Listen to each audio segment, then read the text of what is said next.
करं प्रसन्नं ज्ञानस्वरूपं निजबोधरूपं योगेन्द्रमीड्यं भवरोगवैद्यं श्रीमद्गुरुं नित्यमहं नमामि।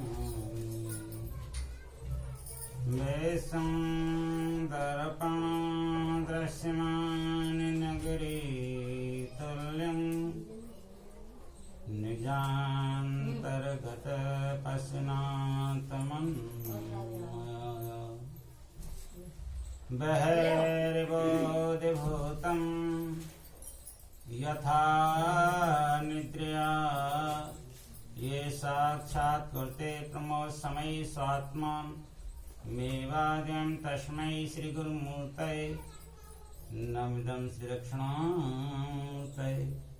वन्दे गुरुपदकञ्जकृपा सिन्धु नररूपहरे महामहोत्तमपुञ्ज जासु वचन रवि करे निकरे। मेरा मुझ में कुछ नहीं, जो कुछ है सब तोर। तेरा तुझको सौंपते क्या लागेगा मोर। प्रेम से बोली श्री सद्गुरु महाराज की जय।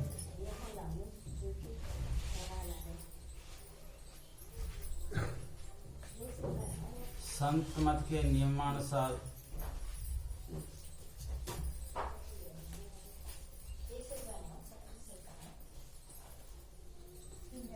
रामचरितमानस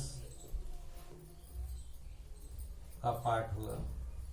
उपस्थित समस्त सज्जन वृंद एवं माताएं बहनों, संत मत एक ऐसा मत है, इस मत में कभी भी ग्रस्त छोड़ने के लिए नहीं कहा जाता। ग्रस्त छोड़ करके सन्यास बन जाओ तब भजन करो, ऐसा कुछ नहीं। इस मत में ब्याज खाने को और प्याज खाने को भी नहीं कहा जाता। तो तामसी भोजन जो होता है, संत बहुत सरल हृदय होते हैं, वो भजन नहीं करने देता।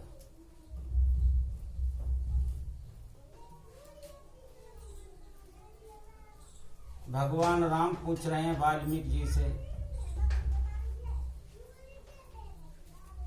हे प्रभु, हे महापुरुष, हे संत, हे सद्गुरु, हमें आप बताओ हम कहाँ रहें। ये प्रश्न बड़ा अद्भुत है। हम लोगों को भी अपने जीवन में ये सोचना चाहिए कि हम कहाँ रहें। मान लो हम इस शरीर में हैं, जब इस शरीर में जागृत में हैं और जागृत में हम जितने भी कर्म करते हैं, और जब हम सो जाते हैं तो कुछ कर्म का ध्यान रहता है, कोई कर्म का ध्यान नहीं रहता। जब जिस चीज का हमने कर्म किया उसका ध्यान ही नहीं, तो जब जिसका ध्यान ही नहीं है उसमें हमारा क्या है। जिस शरीर से हमने जिस कर्म को किया और सोने के बाद में वो हमारे लिए कुछ ध्यान नहीं रहा, और फिर स्वप्न में आ गए। स्वप्न में आकर के जो स्वप्न देखा, जब जगे तो उसका कोई ध्यान नहीं रहा, उसका कोई फल नहीं रहा। बहुत आध्यात्मिक विषय है। इसी विषय को भगवान राम सद्गुरु वाल्मीकि के द्वारा हम लोगों के सामने उसका निर्णय ले रहे हैं कि आप हमको बताओ कि हम कहाँ रहें। हम लोगों को 30 वर्ष, 40 वर्ष, 50 वर्ष की उम्र हो गई। किसी के मन में यह हुआ कि तो उसको पता हो कि हम कहाँ रहें, क्योंकि कोई ठिकाना ही पता नहीं है तो कहाँ रहेंगे। मान लो घर से कोई आदमी किसी को मिलने के लिए चल दे, और उसको जानने के बाद में उसे किसी के स्थान का पता नहीं। जहाँ उसे जाना है उसके घर का उसको पता ही नहीं है। अब वो पूरे भारतवर्ष में घूमता है, भारतवर्ष थोड़ा बड़ा तो है नहीं, तो वो किसके घर में जाकर के रुकेगा? कोई आदमी घर से चला किसी से मिलने के लिए, अमुक नाम है उसका, अमुक स्थान, उसके नाम का भी कोई पता नहीं है, उसके स्थान का भी कोई पता नहीं है। अब वो कहाँ पहुंचेगा? या यूं मान लिया हम इस शरीर में हैं, अब इस शरीर से हम निकल गए और हमने अपना कोई निश्चित स्थान किया नहीं है। अब बताओ हमारा सफर कहाँ चलेगा शरीर के बाद में? इस शरीर से जाना तो है। स्वप्न में जो कर्म किया वो जागृत में पता नहीं रहा, जागृत में जो कर्म किया वो स्वप्न में पता नहीं रहा। मान लो हम दुकान बेच रहे हैं और सो गए, हमारा कोई माल को उठा ले जाए, हमें पता लगेगा कौन उठा ले गया? कुछ नहीं पता लगेगा।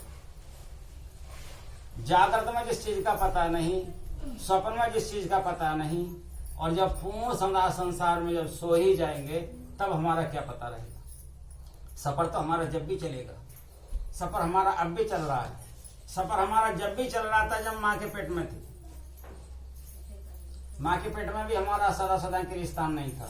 माँ के पेट में हमको परमात्मा ने भेज तो दिया, भेजा कैसे थे? पिता के द्वारा एक पानी की बूंद के द्वारा हम माँ के पेट में प्रवेश हो गए और 24 घंटे में बुद्ध जैसा हम लोगों का आकार बन गया। 15 दिन में बेर जैसा आकार बन गया। महीने भर में एक पिंड जैसा आकार बन गया और उसी के अंदर से ये गर्दन, नाक, भौं, आंख सब छट छट करके बनने लगे और परमात्मा बनाने लगा। और हमारी इसमें प्राण प्रतिष्ठा कर दिया, हमको उसमें उल्टा भी लटका दिया। हमने परमात्मा से कहा प्रभु हमने ऐसा क्या बुरा कर्म किया है जो हमको इतनी आप सजा दे रहे हो? इसमें हम हमारे अंदर जो माँ के पेट में बसने वाले कीटाणु हमारी मांस में घुस गए, हमारी त्वचा में प्रवेश कर गए, हमको डसने लगे और हम उनसे अपनी रक्षा नहीं कर पा रहे थे, ना हाथ उठा करके उनको मार पा रहे थे, बिलबिला रहे थे। जैसे एक कीट बिलबिलाता है एक पानी में पड़ा पड़ा, वो कीट के ऊपर कोई प्रहार करोगे तो कीट अपनी रक्षा नहीं कर सकता। उसी प्रकार से हम कोई अपनी रक्षा नहीं कर पा रहे, बहुत असहाय अवस्था में थे। हम परमात्मा से कह रहे थे हे परमपिता परमात्मा किसी प्रकार से हमारी रक्षा करो। अब परमात्मा कहता है हम तेरी रक्षा क्यों करें भाई? क्यों? कोई बच्चा पढ़े और बच्चा पढ़े कोई क्लास का नंबर ही ना हो तो वो पेपर कौन सी क्लास में देगा? तुम परमात्मा ने यहां भेज दिए जमीन पर और तुम्हारे पास कोई नंबर ही नहीं है। नंबर का मतलब क्या है? अब एक नंबर ये कि मान लो एक हमने शेर लिया और शेर के आगे हमने खीर बना करके रख दिया और खीर तो कहा शेर से 3 दिन का भूखा हो जाएगा शेर, लेकिन खीर को नहीं खाएगा। उसे पता ही मेरा भोजन नहीं है, मांस ही खाता है शेर। एक बाघ के आगे हमने दूध रख दिया, बाघ दूध नहीं पिएगा, खून ही पीता है बाघ। एक बकरे के आगे हमने शराब रख दी, बकरा शराब नहीं पिएगा, पानी ही पीता है बकरा। एक गधे के आगे हमने तम्बाकू रख दिया, सुबह से शाम तक गधा इधर उधर चुंगाएगा लेकिन तम्बाकू नहीं खाएगा, वो पता है वो घास फूस ही खाता है। हमारा कोई नंबर नहीं है। हमारे आगे दारू आ जाएगा वो भी पी जाएंगे, मांस आ जाएगा वो भी खा जाएंगे, तम्बाकू आ जाएगा वो भी खा जाएंगे, गुटखा आ जाएगा वो भी खा जाएंगे। हमारे चलने का कोई मार्ग ही नहीं है और हम परमात्मा से कह रहे हैं कि प्रभु हमारी रक्षा करो। परमात्मा हमसे कह रहा है भाई कैसे रक्षा करें ये तो बताओ। कर्म तुमने किया है, भोग तुम भोगोगे, इसमें मैं क्या करूं? कोई न काऊ दुख सुख को दाता, गोस्वामी तुलसीदास जी रामायण में लिखते हैं, कोई न काऊ दुख सुख को दाता, निज कृत कर्म भोग सब भ्राता। इसमें मैं क्या कर सकता हूं? कर्म प्रधान विश्व राखा, जो जस कीन सो तस फल चाखा। जब कर्म हमने किया है उसकी फसल कोई और तो काटेगा नहीं। अब मान लो छोटा सा प्रसाद वितरण हो रहा है, इसमें हमारा कोई स्वार्थ नहीं है, हमारे बेटे की शादी में ये निस्वार्थ हो रहा है, कौन खाएगा कौन ले जाए कोई मतलब नहीं। ये क्या है? ये धर्म बोना है जमीन पर। यदि धर्म पृथ्वी पर नहीं होगा तो धर्मात्मा पुरुषों का संसार में नाम कहाँ रहेगा? फिर संसार में लोगों को सुख कैसे इंसान दे पाएगा? फिर अच्छे लोग उस ज्ञान को ग्रहण कैसे करेंगे? पहले इंसान को स्वयं तपस्या करनी पड़ती है, स्वयं अपने हृदय से कुछ त्याग करना पड़ता है। आज का जमाना है, तुम कैसे कहोगे महाराज कुछ भगवान के नाम पर कर दो, अरे महाराज कोरोना ने तो मट्टी खराब कर दी है, और अभी डॉक्टर लग जाए, डॉक्टरी के पीछे कोई बीमारी लग जाए तो डॉक्टर मान जाएगा कोरोना के लिए। लेकिन भगवान के नाम पर आदमी एक एक रुपया नहीं निकाल सकता धर्म की। एक एक रुपया से भी 30 रुपया होती है, और साल भर में जाकर के 365 रुपया होती है। 365 रुपया ही अगर किसी गरीब की मदद में लगा दिया जाए, किसी गरीब की विवाह की कन्या की शादी में लगा दिया जाए, किसी प्रसाद में वितरण कर दिया जाए जिसमें कहीं भी अपना नाम न लिया जाए, क्या उससे तुम्हारा कुछ लोग बनेगा कि नहीं बनेगा? और 100 हजार रुपए रोज घर में खर्च होते हैं, क्या उनसे लोग बन गया? क्या उनसे तुम्हारा परलोक में कुछ रह गया? भाई इसी बात को कह रहे हैं, बताओ मैं कहाँ रहूं? तो भगवान कह रहे हैं ये 5 बात पूछनी तो चाहिए मुझे तुमसे, और तुम पूछो तो मुझसे, मैं पूछी सब चाहे। ऐसी जगह कौन सी है जहां आपका निवास नहीं है? हे प्रभु आप मुझे बताओ।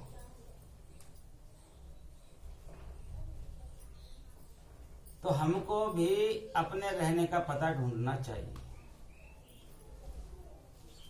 अच्छा एक बात बताओ, मछली कहाँ सबसे ज्यादा सुखी रहती है? जहां अथाह जल होता है, और अथाह जल में भी उसको डर रहता है।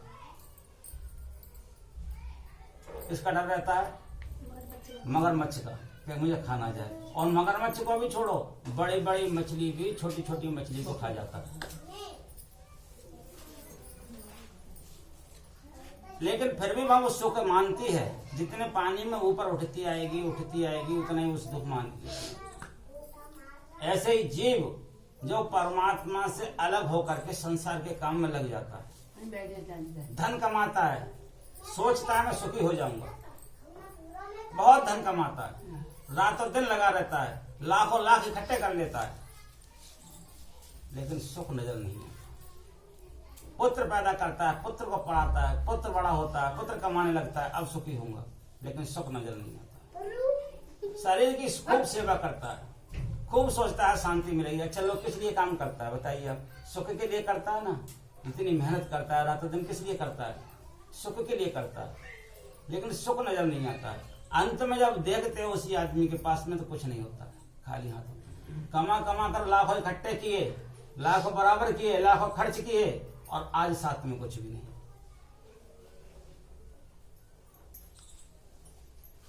फिर भी हमारे रहने का ठिकाना ठीक नहीं रहा। जब हमारे पास कुछ रहा ही नहीं तो अब सुख कहां से मिलेगा? जो हमने कमाया वो यहाँ कहीं रह जा रहा है, सब उसमें कुछ भी हमारा नहीं रहा। अब हम कहाँ रहे जहां हमको सुख मिले? कितना अद्भुत प्रसंग है। तो कहते हैं जिनके श्रवण समुद्र समाना, जिनके कान समुद्र के समान हो गए हैं, भरे निरंतर हो ना पूरे, तिनके ग्रह रहो तुम रोरे। जिनका कान इतना हो गया है बड़ा तो कहीं भी प्रभु का नाम लिया जा रहा हो उसकी रुचि वहीं लग जाती है। वो नाम सुनने में अघाता नहीं। अब सुनेगा कहां? सुनेगा किसी विद्वान के पास ही जाकर के, सुनेगा कहीं संत में ही जाकर के, सुनेगा कहीं सत्संग में ही जाकर के। तो ये भक्ति का प्रारंभ हो गया। और भक्ति जब होती है तो भक्ति जिसकी होती है उसको उसकी चिंता हो जाती है, और वो फिर उसको बताना चाहता है कि बेटा तेरे रहने का स्थान ये है। भक्ति हम किसकी करते हैं? जीव कहाँ सुखी रहता है? जैसे अथाह जल में मछली सुखी रहना चाहती है, ऐसे ही जीव आत्मा परमात्मा की शरण में सुखी रहना चाहता है। और परमात्मा की शरण में कभी भी दुख नहीं होता। दुख कब होता है? जब परमात्मा की शरण से हट करके इधर उधर लग जाता है। निरंतर ध्यान चलना चाहिए। अब निरंतर ध्यान कैसे चलेगा? कभी काम करना पड़ रहा है, कभी रोटी बनाना पड़ रहा है, कभी बाहर जाना पड़ रहा है, कभी कुछ करना पड़ रहा है, लेकिन कहा फिर भी निरंतर ध्यान हो सकता है। कर से कर्म करो विद नाना, मन राखो जहां कृपा निधाना। संत सदगुरु से अपना मन जोड़ लो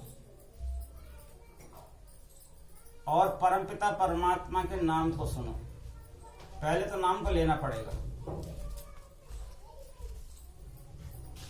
किसी का नाम जब आप रात और दिन जपोगे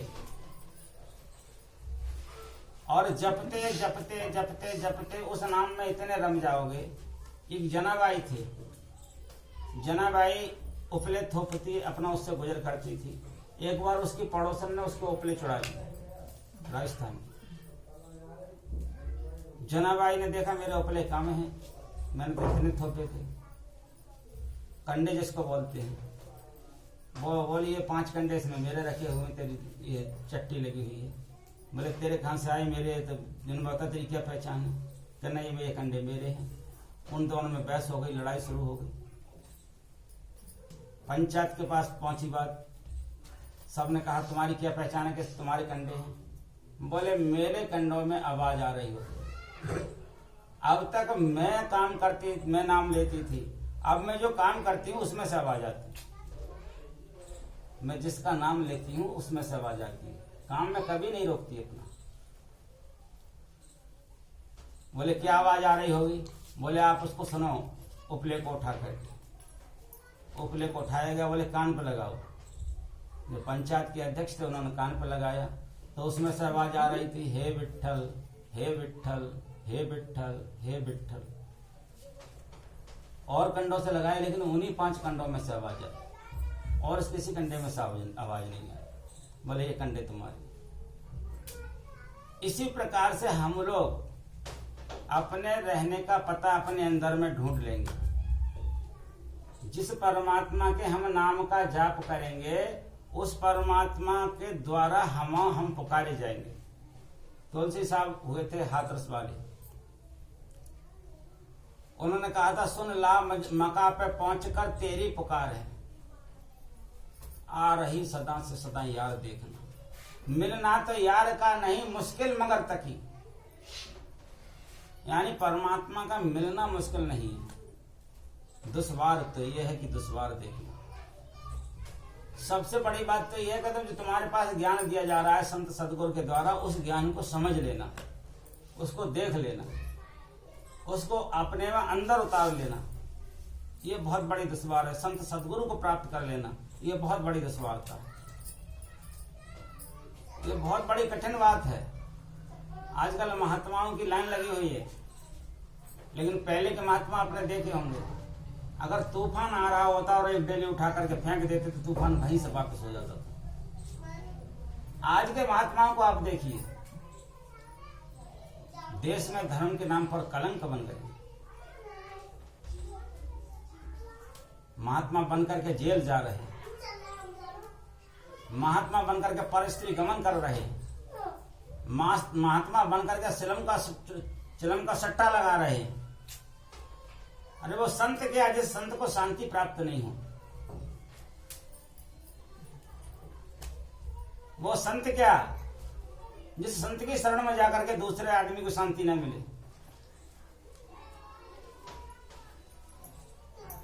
संत तो शांति को प्राप्त किए होते हैं, संत को अनंत के दर्शन किए हुए होते हैं। एक बार संत की शरण में पहुंच करके इंसान के दुख मिट जाते हैं।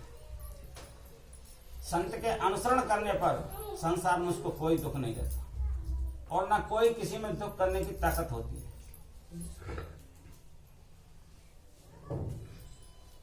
जो परमात्मा को अपने में देखना चाहता है, जो परमात्मा को अपने में पुकारता है, सुन लाम का पे पहुंचकर तेरी पुकार है। तो जिसको हम पुकार रहे हैं, जैसे कोई छोटा बच्चा होता है, उसको कहते हैं, जैसे अभी अब माताएं बहनें कह रही थी कहीं बच्चा ऊपर से किधर गिर ना जाए, ऊपर खाली है जगह, आपको डर लग रहा था, नीचे बैठी हुई तब भी डर लग रहा था। इसी तरह से संसार में जो हम भ्रमण निकलते हैं, तो जो हमारे ऊपर हमारा मालिक बैठा हुआ है या जो हमारा मालिक हमारे अंदर बैठा हुआ है, उसको हमारा डर लगा रहता है, कहीं इसका कदम गलत रास्ता पर न रख जाए, कहीं इसकी दृष्टि गलत न चली जाए, कहीं इसके मुख से गलत वचन न निकल जाए, किसी को कष्ट पहुंच जाए, कहीं किसी गलत परिवार में जाकर के अपना बैठने का स्थान नहीं बना ले। क्योंकि गलत जगह बैठने पर, एक बार वेदव्यासी महाराज एक जगह सत्संग के लिए गए हुए थे, तो वहां एक शराबी बैठ करके उठा था। तो वहां उन्होंने कहा महाराज आप यहाँ बैठो। बोले यहाँ मैं नहीं बैठूंगा। बोले क्यों? वो बू आ रही है। बोले क्या बू आ रही है? बोले यहाँ पर कोई शराबी बैठा है। शराबी वाली जगह पर भी बैठना इंसान की बुद्धि भ्रष्ट होती है। शास्त्र तो कहता है कि एक दारू पीने वाला पात्र यदि 1000 वर्ष तक गंगा जल में डाल दिया जाए तो भी अपवित्र निकलता है। जहाँ दारू पी जाती है उस घर में भोजन करना भी इंसान की बुद्धि भ्रष्ट होती है। पहले खान पान को हमें संभालना पड़ेगा, तब हमें अपना पता मिलेगा, तब हम इंसान बनेंगे। अभी तो हम जानवर से भी गिरे हुए जानवर हैं। जो चीज जानवर नहीं खाता वो हम खा रहे हैं, जो जानवर नहीं पीता वो हम पी रहे हैं, जो जानवर कर्म नहीं करता वो हम कर रहे हैं।